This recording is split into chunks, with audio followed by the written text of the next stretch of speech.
baa 3 saacaad oo uu xoolo ka lahaa waxa uu ku bedeshay 3 xikmadood la yaab sheekada aad iyo aad bay u xikmad badan tahay inta aan gudagelin waxaan ka codsanayaa like inaad saarto muuqaalkan oo share garayso la wadaagto saaxiibada hagaag ninbaa waxa uu deganaa meel miyiga xoolo oo dhan waxa uu ka lahaa 3 saacaad oo ilmihiisa iyo reerkiisa u lisan jiray maalin maalmaha kamida waxa la gaaray qatinkoodii waqtigii biyaha la soo siin lahaa baa la gaaray waxa uu doonay marka inuu magaalada la aado si uu biyo u soo siiyo meel dhaxa markuu soo marayo ayuu waxa uu arkay nin geeyiga laga yaqaanay oo aad iyo aad u xikmad badnaa markaas waxa uu ku yiri niyow waxaan ka rabaa in aad hal xikmad ii sheegto maanta markaas ninkii waxa uu ku yiri halkii xikmadiba waxay ka goosan doontaa hal saac hadii aanad ogolayna waad iska tagi doontaa ninkii waa ogolaaday waxa uu yiri bal ii sheeg halka xikmad waxa uu ku yiri xikmadu waxa weeye waliga qof bini aadan ah waxa ka sheegi ninkii oraahdaas wuu saluugay oo waxa uu isiri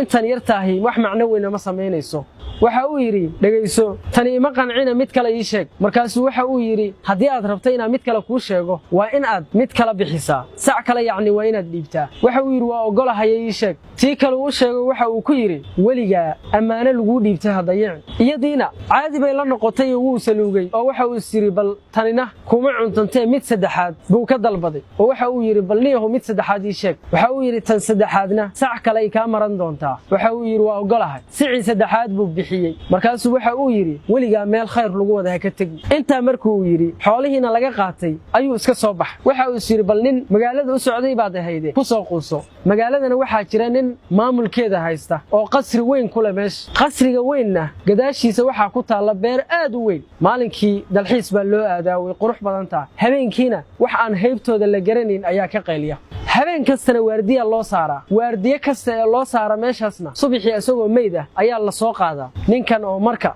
magaaladii iska jooga oo yacni xayraan oo waxba aan hayn baa dadkii yacni askarta ahaa ee rondaynayay ee raadinayay yacni dad waardiye ka noqda habeenka baa arkay markaas bay ku yiraahdeen kaale shaqan ku haynaa ninkii way soo wadeen waxa la yiri lacag baa lagu siin doonaa caawana waa inaad waardiye ka noqotaa beerta qasriga subaxiina lacagtaada qaadanaysaa haye buu yiri ilaa waa nin faramarane wuxuu u baahan yahay hanti waardiyihii qabta marka saqdhaxa markuu joogo waardiyihiina uu hayo baa waxa uu yimid laba nin oo aad iyo aad u xoog badan mid aad buu foolxun yahay midka kalena wuu qurux badan yahay labadoodu laba seef bay kala wataan waxa ay isku haystaan labadoodu aniga ayaa ka qurux badan iyo aniga ayaa ka qurux badan ninkan bay u yimaadeen oo waxa ay yiraahdeen niyoona kala saar oo waxaad noo sheegtaa labadeena ninka quruxda badan sidaa buu inta u eegay oo cabsi gashay baa waxa ku soo dhacday oraahdii ahayd waliga qof bini aadan waxa ka sheegi markaas buu waxa uu yiri kii foosha xumaa niyow adigu waad qurux badanta kii kalena waxa uu yiri adiguna waad qurux badanta markaas labadoodii inta marxabeeyeen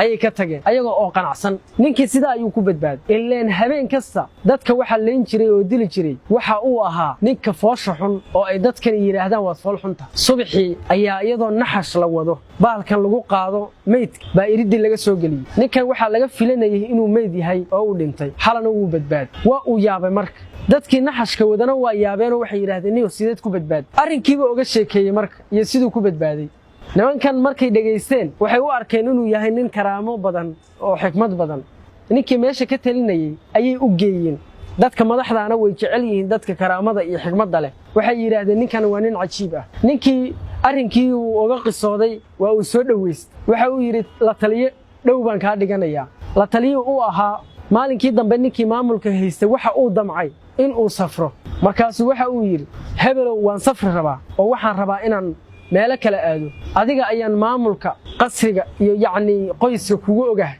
sida oo la soco markaas uu yiraahday ninkii wuu iska bax dhowr maalin markuu maqan yahay baa xaaskii ninkii meesha madaxda ka ahaa baa ninkii soo damacday ilaa shaydaan baa soo dhaxgala meesha ninkii isla markiiba waxa ku soo dhacday oraahdii ahayd waliga amaana lagu dhiibtay hadayeen waxa uu fahmay marka in ay xaaskan iyo qoyskani ay amaana ku yihiin wuu iska diiday arrinkii markuu iska diiday bay gabadhii waxa ay istiri hadii arrinkan ninkan aad ku samaysay ama ku dacweeyaa oo ninka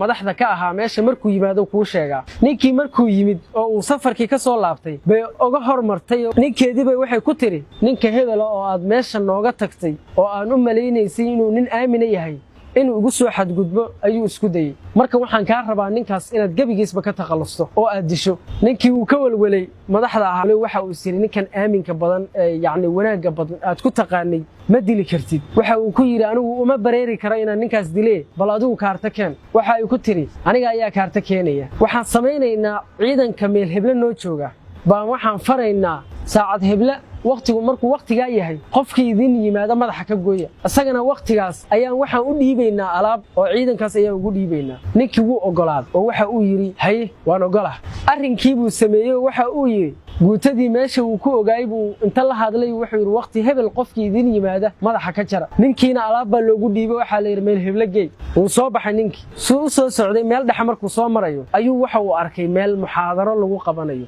isla markiiba waxa ku soo dhacday qoraahdii ahayd meel khayr lagu wado ha ka tagi meeshii buu ku leexday uu iska fariistay wuxuu fadhiyo islaantiiba waxay damacday marka in ay soo fiiriso nin sida loo dilay madaxiisa inay soo aragtay bay damacday way soo daba gashay say u